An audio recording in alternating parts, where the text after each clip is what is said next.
খুব সামান্য হলেও কেন সঞ্চয় জরুরি? জীবনে অনিশ্চয়তা কখন আসবে তা কেউই বলতে পারে না, আর তাই সামান্য হলেও সঞ্চয় একটি অত্যন্ত জরুরি অভ্যাস। অনেকেই ভাবেন এই অল্প টাকা জমিয়ে কি হবে, কিন্তু আসলে ছোট ছোট সঞ্চয়ই বড় আর্থিক নিরাপত্তার ভিত্তি তৈরি করে। চলুন দেখি খুব সামান্য আয় হলেও কিভাবে সঞ্চয়ের অভ্যাস গড়ে তোলা যায় এবং কেন তা প্রয়োজনীয় সে বিষয়ে 10টি কার্যকরী টিপস জানি। নাম্বার 1, প্রতিদিন 10 টাকা জমান। প্রতিদিনের খরচের সামান্য কাটছাট করে যদি মাত্র 10 টাকা জমাতে পারেন তবে মাসে দাঁড়ায় 300 টাকা, বছরে হয় 3600 টাকা। এই ছোট্ট অভ্যাস আপনাকে সঞ্চয়ের গুরুত্ব বুঝতে সাহায্য করবে। নাম্বার 2, বেতন পেলেই আগে সঞ্চয় করুন। অনেকেই মনে করেন খরচ শেষে যা থাকবে সেসবই সঞ্চয় করবেন, কিন্তু এর ফলে প্রায়ই আর কিছুই জমে না। বরং বেতন হাতে পাওয়ার পরই একটি নির্দিষ্ট পরিমাণ টাকা সঞ্চয় করুন।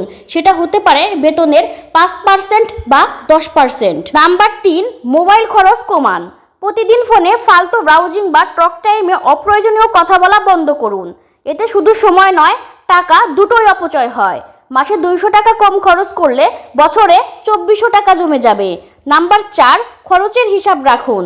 মাসে কোথায় কত টাকা খরচ করছেন তার হিসাব রাখলে অবাক হবেন। অনেক অপ্রয়োজনীয় খরচ ধরা পড়বে। প্রতিদিন বা সপ্তাহে একবার সময় বের করে লিখে ফেলুন।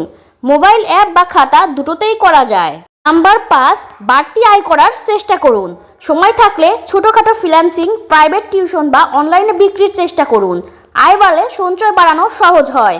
নাম্বার 6, বন্ধ করুন আজকের খরচ, কাল থেকে সঞ্চয় ভাবনা। এই ভাবনা থেকেই সঞ্চয়ের অভ্যাস তৈরি হয় না। আগামীকাল আসার আগেই আজ কিছু করে ফেলুন।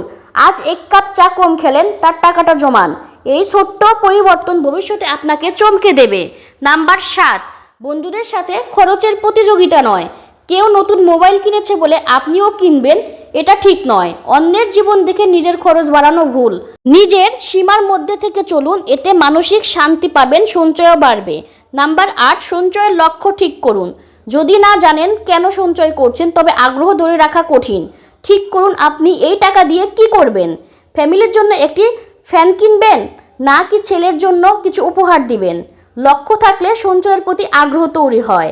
নাম্বার 9, পরিবারকেও সঞ্চয়ের বিষয়ে উদ্বুদ্ধ করুন। একাই সব কিছু সম্ভব নয়। পরিবারের সবাইকে বোঝান সঞ্চয় করলে সবার ভবিষ্যৎ সুরক্ষিত। শিশুদের ছোট বয়স থেকে সঞ্চয়ের গুরুত্ব শেখান। নাম্বার 10, কখনোই হাল ছেড়ো না। প্রথম কিছু মাস হয়তো অসুবিধা হবে, মনে হবে এই সামান্য সঞ্চয়ই বা কী হবে, কিন্তু ধৈর্য ধরুন, একদিন দেখবেন আপনি নিজের চেয়েও বেশি গর্বিত একজন মানুষ হয়ে উঠেছেন। সঞ্চয় শুধু টাকা নয়, এটি ভবিষ্যতের নিশ্চয়তা। যারা ধৈর্য ধরে এগোয় তারাই সফল হয়। সঞ্চয় শুধু নিজের জন্য নয়, এটি পরিবারের ভবিষ্যৎ সুরক্ষার জন্যও জরুরি।